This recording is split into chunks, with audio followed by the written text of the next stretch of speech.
국내에서 백신 접종 인과성이 인정된 첫 사망 사례가 나왔습니다. 네, 아스트라제네카 백신을 맞고 희귀 혈전증으로 사망한 30대 남성입니다. 김지수 기자입니다. 아스트라제네카 백신 접종 후 혈소판 감소성 혈전증으로 사망한 30대 남성 사례에 대해 방역당국이 인과성을 인정했습니다. 2월 26일 백신 접종 시작 이래 인과성이 공식 인정된 첫 사망 사례입니다. 이 남성은 지난달 27일 아스트라제네카 잔여 백신을 접종받고 지난 5일 두통과 구토 증상으로 의원급 의료기관을 찾았습니다. 이후 의식 저하까지 나타나면서 8일 상급 종합병원을 찾았으나 중환자실에서 치료를 받던 중 지난 16일 사망했습니다.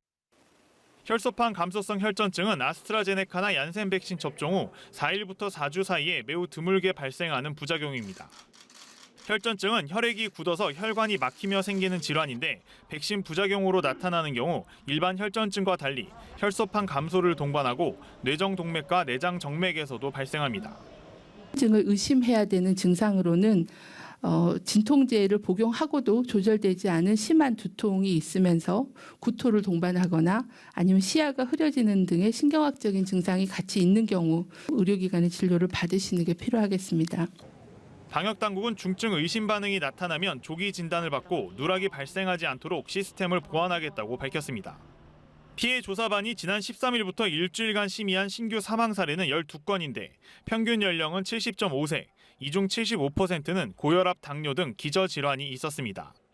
조사반은 이 중 9건은 인과성 인정이 어렵다고 봤고 2건은 의무 기록 등 추가 자료를 보완해 재논의하기로 했습니다.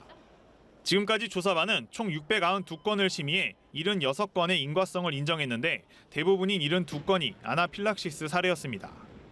한편 코로나19 신규 확진자는 357명으로 지난 15일 이후 엿새 만에 300명대로 내려갔습니다. 연합뉴스TV 김지수입니다.